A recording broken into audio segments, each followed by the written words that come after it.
నమస్తే జై స్వరాజ్య వోల్ టీవీ వరంగల్. ప్రస్తుతం మనము Telangana state finance commission chairman Sirisilla Rajaiah గారి ఇంట్లో ఉన్నాము. గత 2 డేస్ నుంచి తిరుమల తిరుపతి దేవస్థానం సన్నిధిలోని లడ్డులో నెయ్యికి బదులుగా జంతువుల నూనె వాడారని చెప్పి వార్తలు వస్తున్న నేపథ్యంలో భారతదేశ వ్యాప్తంగా హిందూ భక్తులు తీవ్ర ఆగ్రహానికి గురవుతూ ఉన్నారు. సో ఈ నేపథ్యంలో మరి సిరిసిల్ల రాజయ్య గారు వరంగల్ మాజీ ఎంపీ మరియు Telangana state finance commission chairman ఎలా స్పందిస్తారో అడిగి తెలుసుకుందాం. సో నమస్తే సార్. నమస్కారం. సో మరి ఇక్కడ తిరుమల తిరుపతి దేవస్థానం అంటే కోట్లాది మంది హిందూ భక్తులకు అత్యంత పవిత్రమైన ప్రాంతం. ఆ తిరుమల తిరుపతి దేవస్థానం వెంకటేశ్వరుని దర్శనం తర్వాత లడ్డూ తీసుకోవాలి, ప్రతి ఒక్కరికి లడ్డూను ఇవ్వాలని చెప్పేసి ప్రతి ఒక్క హిందూ భక్తుడు కోరుకుంటారు. మరి అలాంటి లడ్డులో నెయ్యికి బదులుగా జంతువుల నూనె వాడారని చెప్పి ఆల్రెడీ ముఖ్యమంత్రి చంద్రబాబు నాయుడు గారు, ఉప ముఖ్యమంత్రి పవన్ కళ్యాణ్ గారు దీన్ని ధృవీకరించారు. సో దీనిపై మీరేమంటారు? భారతదేశంలోనే అత్యంత పవిత్రమైన దేవాలయం తిరుమల తిరుపతి వెంకటేశ్వర స్వామి. భారతదేశ వ్యాప్తంగా ఇతర దేశాల నుంచి అనేక మంది భక్తులు వచ్చి మన మొక్కులు తీర్చుకుంటూ ఉంటారు. అత్యంత పవిత్రమైన స్థలం. ఆ స్థలంలో అత్యంత పవిత్రంగా భావించేది ప్రసాదం, దేవుని ప్రసాదమే. దేవుని ప్రసాదం వెనకటికైతే ఎవరో కొందరు వేల లక్షలలో ఒక్కరు పోతే తెచ్చిన ప్రసాదం ముట్టుకుంటే చాలు, ఒక ఇంత ఇస్తే చాలు, ఒక గ్రామ ఇస్తే చాలు అన్నటువంటి పరిస్థితులు ఉండి తిరుపతికి పోయొచ్చిన వాళ్ళ కాళ్ళు మొక్కితే తిరుపతికి పోయినంత తృప్తి పొందేటువంటి పరిస్థితులు ఉన్నటువంటి పవిత్రమైన దేవస్థానంలో ఈరోజు దురదృష్టము, సెంటిమెంటును నాశనం చేసేసి జంతువుల కొవ్వు, నూనె కాదు కొవ్వు వాడి అపవిత్రపరిచినటువంటి హీనస్థితి, దీనస్థితి ఉంది. ఇది పార్టీ ఏదైనా, ప్రభుత్వం ఏదైనా, అధికారి బాధ్యులు ఎవరైనా తీవ్రంగా దీన్ని భావించవలసిన అవసరం ఉంది. అనేక మంది హిందువులే కాక నాన్ హిందువులు కూడా ఆందోళన చెందుతున్నారు. వారి యొక్క మనోభావాలను దెబ్బతీసినటువంటి అనైతికమైనటువంటి చర్య, అపవిత్రమైనటువంటి చర్య. ఈ చర్యకు ఆ దేవదేవుడు కూడా తప్పకుండా శిక్షిస్తాడని భావిస్తున్నాను. అంతేకాకుండా ల్యాబ్ రిపోర్ట్లు కూడా వస్తూ ఉన్నాయి. ఆ రిపోర్ట్ల ఆధారంగా బాధ్యుల మీద కఠినమైన చర్యలు తీసుకోవాలి. అంతేకాకుండా ఆ ప్రభుత్వం అధినేతలు ఎవరైతే ఉన్నారో వారి మీద కూడా కఠినమైన చర్యలు తీసుకోవాల్సిన అవసరం ఉంది. చట్టపరమైనటువంటి అంశాలను పరిశీలన చేసి చట్టపరమైన వాళ్ళను చర్యలు తీసుకొని నిర్బంధించవలసిన అవసరం ఉంది అనేటువంటి మాట తెలియజేస్తా ఉన్నాను. సార్, ఇప్పుడు ఏ ప్రభుత్వమైనా హిందువుల మనోభావాలను దెబ్బతీసే హక్కు ఎవరికి లేదు. ప్రభుత్వాలు వస్తూ ఉంటాయి, పోతూ ఉంటాయి. గత పాలక వర్గం, గత ప్రభుత్వం హయాంలో కల్తీ అంటే నెయ్యికి బదులుగా కల్తీ అంటే డబ్బులకు కక్కుర్తిపడి ఇట్లా జంతువుల నుంచి వచ్చే కొవ్వును వాడారని చెప్పి తెలుస్తున్నది. దీనికి సంబంధించి ప్రతి ఒక్క హిందూ భక్తులు భారతదేశ వ్యాప్తంగా తీవ్ర ఆందోళన గురి చేస్తున్నారు.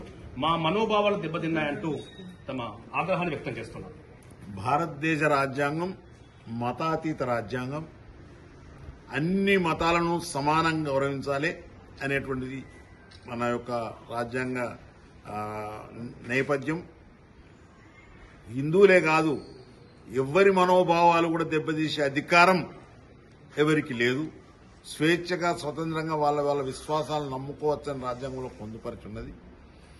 అయినప్పటికీ కూడా ఉద్దేశపూర్వకంగా మరి అది ఏం ఆశించినారో, ఎలా ఆశించినారో, డబ్బులకు కక్కుర్తి పడేటువంటి దుస్థితి వస్తే అదే దొరికిందా ఇంకే రకంగానైనా సంపాదించుకోవచ్చు.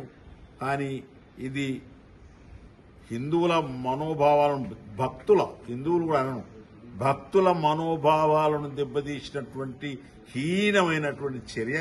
దీన్ని సమాజం ఖండిస్తా ఉన్నది. వ్యక్తిగతంగా నేను కూడా ఖండిస్తా ఉన్నానని తెలియజేస్తా ఉన్నాను. సార్, నిన్న ఏపీ ముఖ్యమంత్రి మరియు deputy chief minister Pawan Kalyan గారు మరియు చంద్రబాబు నాయుడు గారు దీనికి స్పందించారు. ఇది 100% దీంట్లో కల్తీ జరిగింది, ఇది 100% వాస్తవమే, ల్యాబ్ రిపోర్ట్స్ కూడా అలాగే వస్తున్నాయని చెప్పి అన్నారు. సో ఇలా మీడియా సమావేశంలో చెప్పిన ముఖ్యమంత్రి చంద్రబాబు నాయుడు గారు ఈ స్టేట్మెంట్ నుంచి చాలా మంది ఇంకా తీవ్ర ఆగ్రహానికి గురవుతున్నారు. దీనిపై నేను ఒక సంస్థకు, రాజ్యాంగపరమైన సంస్థకు అధిపతిగా ఉన్నాను. స్టేట్ ఫైనాన్స్ కమిషన్ చైర్మన్గా ఉన్నాను. నేను రాజకీయాల జోలికి పోను. కానీ రాజ్యాంగ ఉల్లంఘన జరుగుతున్నప్పుడు, మతాలను యొక్క మనోభావాలను దెబ్బతీస్తున్నప్పుడు, ప్రజల యొక్క ఆత్మస్థైర్యాన్ని వాళ్ళ యొక్క నిబద్ధతను దెబ్బతీస్తున్నప్పుడు స్పందించవలసిన అవసరం ఉంది. చట్టం పరంగా అందుట్లో నిగ్గు తేల్చి కొవ్వు ఉందని తేలినప్పుడు బాధ్యుల మీద కఠినాతి కఠినమైనటువంటి చర్య తీసుకొని వలసిన అవసరం ఉంది అన్నట్టు మాట తెలుసు. సో ఇక్కడ మాజీ ముఖ్యమంత్రి జగన్మోహన్ రెడ్డి గారు కూడా మీడియా సమావేశంలో దీనిపై స్పందించారు. ఇది కేవలము రాజకీయ కోణంలో మమ్మల్ని పూర్తిగా దిగజార్చడానికే చంద్రబాబు నాయుడు గవర్నమెంట్ దీనికి పూనుకున్నది.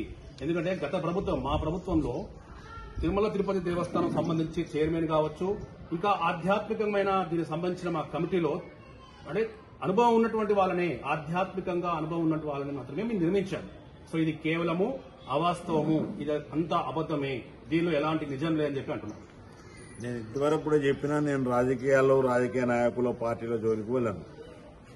ఇది శాస్త్రీయంగా విశ్లేషణ చేసి, అనాలిసిస్ చేసి, ల్యాబ్ రిపోర్ట్లలో కనుక తప్పని తేలితే, పువ్వు ఉందని తేలితే దాన్ని పరిశీలన చేసి చట్టపరమైన చర్యలు పార్టీ అయినా కానీ, రాజ్యాంగానికి అతీతులు కారు ఏ పార్టీ అయినా, ఏ నాయకుడైనా, ఏ అధికారి అయినా వాళ్ళ మీద తప్పకుండా చర్యలు తీసుకోవాల్సిన అవసరం ఉంది. హిందువుల మనోభావాలను పునరుద్ధరించవలసిన అవసరం ఉంది.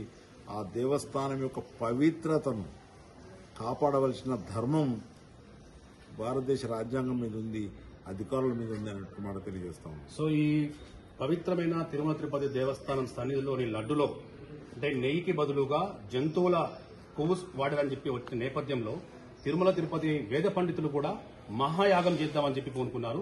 సో 3 days మహాయాగానికి కూడా వాళ్ళు పూనుకున్నారు. దీనిపై అది శుద్ధి చేసే కార్యక్రమం. తప్పు జరిగింది, మనోభావాలు దెబ్బతిన్నాక గాజు పెంక మీద రాయి పడితేనో చితికిపోతుందో మనోభావాలు చితికిపోయినాయి. ఈ చితికిపోయినటువంటి మనోభావాలకు వెనుక కుట్ర ఉందా, ఇతర దేశాల కుట్ర ఉందా, ఈ పవిత్రతను చెడగొట్టేటువంటి నేపథ్యమైన దాగి ఉందా అనే కోణం కూడా మనం ఆలోచన చేయవలసిన అవసరం ఉంది. ఎందుకంటే తిరుమల తిరుపతి దేవస్థానానికి అశేషమైన ప్రజానీకం దేశవ్యాప్తంగా వస్తూ ఉంటారు. అత్యంత పవిత్రమైనటువంటి దేవాలయం. మరి కోరిన కోరికలు తీర్చేటువంటి శక్తి కలిగినటువంటి దేవుడు అక్కడ ఉన్నాడు. మరి ఈ ప్రాధాన్యతను చెడగొట్టాలనా, లేకుంటే అది కలుషితం చేయాలనా, ఆ ప్రాంతాన్ని, ఆ దేవతలను ఒక అపవిత్రంగా మార్చి హిందువుల మనోభావాలు దెబ్బతీయాలనేటువంటి కుట్ర దాగి ఉందా అనేటిది కూడా ఆలోచన చేయాల్సిన అవసరం ఉంది అనేటువంటి మాట తెలియజేస్తాం. సో ఇక్కడ తిరుమల తిరుపతి దేవస్థానంలో అత్యంత పవిత్రంగా భావించే భారతదేశ వ్యాప్తమే కాదు, ప్రపంచ వ్యాప్తంగా ఉన్న ప్రతి ఒక్క హిందూ భక్తునికి ఒక ఆధ్యాత్మిక కేంద్రంగా కొనసాగుతున్న తిరుమల తిరుపతి దేవస్థానం సన్నిధిలో లడ్డులోని నెయ్యికి బదులుగా జంతువుల కొవ్వును వాడారని వచ్చిన నేపథ్యంలో ఇది 100% దీన్ని పూర్తిగా తీవ్రంగా ఖండించాల్సిందే. దీన్ని ఏ ఒక్కరు కూడా సపోర్ట్ చేయరు. దీనిపై నిజ నిర్ధారణ కమిటీ ఒకవేళ కనుక వస్తే మాత్రం పూర్తి స్థాయిలో కాంగ్రెస్ ప్రభుత్వం కూడా దీన్ని పూర్తిగా తీవ్రంగా వ్యతిరేకిస్తుందని చెప్పేసి Telangana state finance commission chairman, Warangal మాజీ ఎంపీ సిరిసిల్ల రాజయ్య గారు చెప్తున్నారు. జై స్వరాజ్య వోల్ టీవీ వరంగల్ నుంచి చిలువేరు శంకర్ అందిస్తున్న ఎక్స్క్లూజివ్ కవరేజ్.